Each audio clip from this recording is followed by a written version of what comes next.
नमस्ते, यहाँहरूलाई मेरो नेपाली किचनमा स्वागत छ। आज म यहाँहरूमाझ कुखुराको मासुको अचारको रेसिपी लिएर आएकी छु। यसरी बनाएको मासुको अचार चाहिँ मिठो हुनुको साथसाथै धेरै समयसम्म राखेर खाँदा पनि बिग्रिँदैन। घरैमा सजिलैसँग बनाउन सकिने यो कुखुराको मासुको अचार बनाउनतिर लागौँ है त। मासुको अचार बनाउनका लागि सबैभन्दा सुरुमा मैले यहाँ मसला तयार गर्दैछु। यसको लागि मैले यहाँ 3 चम्चा धनिया, 2 चम्चा जिरा, 2 चम्चा सौफ अथवा पान जिरा, 1 चम्चा ज्वानो, 2 चम्चा तोरी र केही मरिच र टिमुरलाई पनि लिएकी छु। अब एउटा प्यानलाई तताएर यो सबै मसलालाई यसमा राखेर भुट्नुपर्छ।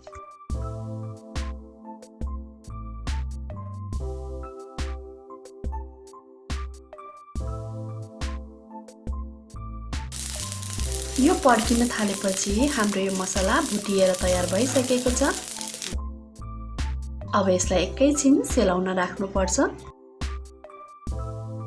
अब यो हल्का सेलाएपछि यसलाई एउटा मिक्सीको जारमा राखेर पिस्नुपर्छ। यहाँ मैले मसलालाई पिसिसकेकी छु। यो मसला चाहिँ एकदम मसिनो नबनाई हल्का खस्रो नै बनाउनु भए पनि हुन्छ। अब सेम जारमा हामीले केही अदुवा, लसुन र यो चाहिँ रातो खुर्सानीलाई मैले 1-2 घण्टा पानीमा भिजाएर लिएकी छु।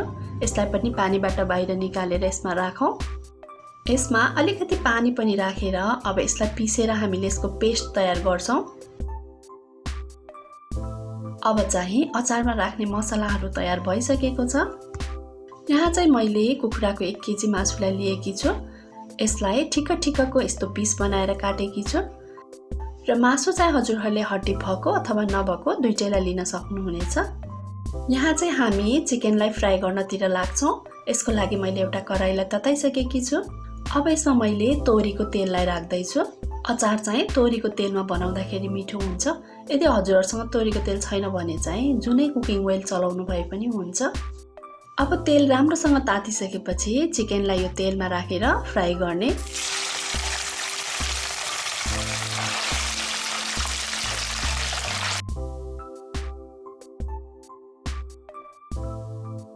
यसलाई अब मिडियम फ्लेममा बेला बेला चलाउँदै फ्राई गर्नुपर्ने हुन्छ।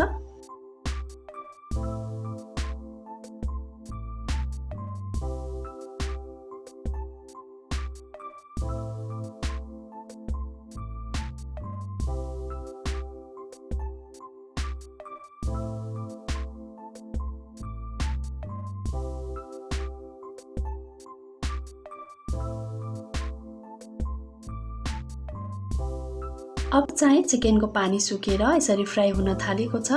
अब चाहिँ म यसमा थोरै मात्रामा बेसार र अलिकति नुनलाई पनि राख्छु। अब यसलाई अझै केही बेर चलाउँदै फ्राई गर्नुपर्छ।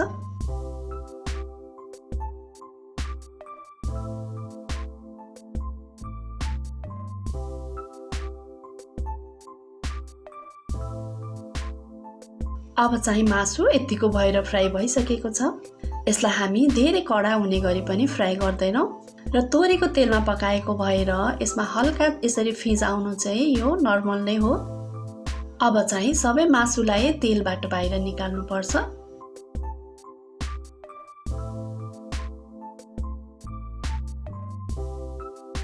चिकन निकालिसकेपछि सेम तेलमा मैले यहाँ मसिनो लाम्चो गरी काटेको अदुवालाई फुराउँदैछु। अब अदुवालाई केही बेर फ्राई गर्नुपर्छ। यसरी चिकन अचारमा अदुवाको टुक्रा एकदमै स्वादिलो हुन्छ। अब अदुवा एकैछिन फ्राई भइसकेपछि यसमा केही लसुनको टुक्राहरूलाई पनि फ्राई गर्नुपर्छ। अब चाहिँ यसमा मैले 2वटा यसरी नै मसिनो लाम्चो गरी काटेको गाजरलाई पनि राख्दैछु। यो चाहिँ अप्सनल हो, तर यसरी अदुवा, गाजर, लसुनको टुक्राहरू राखेर बनाएको कुखुराको मासुको स्वाद एकदमै मिठो हुन्छ। अब एकैछिन गाजरलाई पनि फ्राई गरौँ।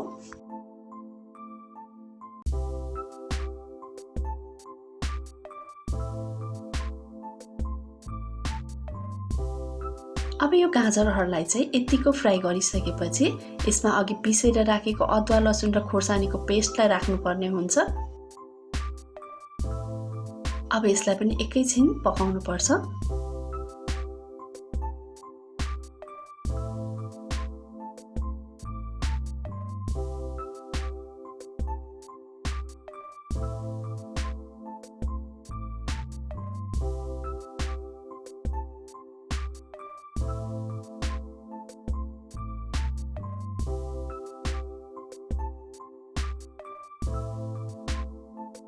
अब यसमा थोरै मात्रामा बेसार र नुनलाई पनि राख्नुपर्ने हुन्छ। नुन चाहिँ हामीले अघि मासुमा पनि राखेका छौँ, त्यसैले कति चाहिने हो त्यही अनुसार राखौँ।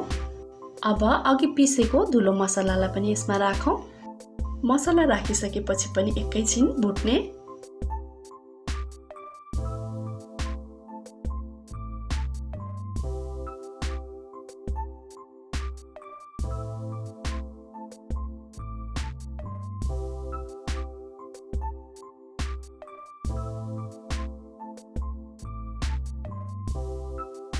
र अब चाहिँ अघि हामीले फ्राई गरेर राखेको मासुलाई पनि यसैमा राखिदिने।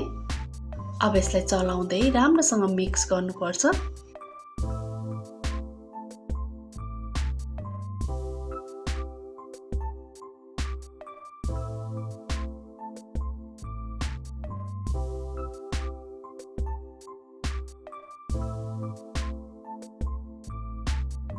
यसको माथिबाट मैले 1 चम्चा कश्मिरी खुर्सानीको धुलोलाई पनि राखेँ र 2 चम्चा जति भिनेगरलाई पनि मैले यसमा राखेकी छु।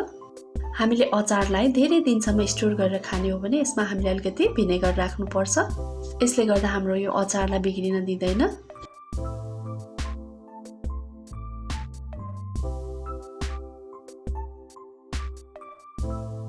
अब यसलाई एकपटक राम्रोसँग चलाएपछि यो अचार पाकिसकेको छ। अब हामीले ग्यासको फ्लेमलाई अफ गर्न सक्छौँ। र ग्यास अफ गरिसकेपछि यसमा मैले 2वटा कागतीको रसलाई पनि राखेकी छु। हजुरहरूलाई कतिको अमिलो मनपर्छ त्यही अनुसार कागतीको रसलाई राख्न सक्नुहुनेछ। यसलाई एकपटक राम्रोसँग मिक्स गरेपछि अब यो अचार खानका लागि तयार छ।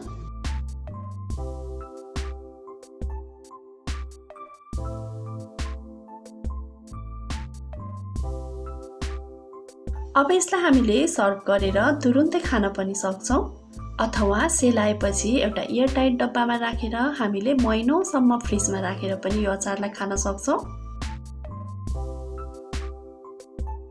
यो अचार जति बासी भयो उति नै मिठो हुँदै जान्छ। यसको स्वाद पनि एकदमै मिठो बनेको छ, अमिलो पिरो टक्क परेको। हजुरहरूले पनि यसरी नै घरमा सजिलैसँग कुखुराको मासुको अचार बनाएर स्टोर गरेर राख्न सक्नुहुनेछ। एकदमै मिठो हुनेछ र आशा छ हजुरहरूलाई पनि मन पर्नेछ। यहाँहरूलाई मेरो भिडियो कस्तो लाग्यो? मन पर्यो भने लाइक, कमेन्ट र सेयर अवश्य पनि गरिदिनु होला। यहाँहरूले मेरो नेपाली किचनको फेसबुक पेज र इन्स्टाग्राममा पनि मलाई फलो गरिदिनु होला।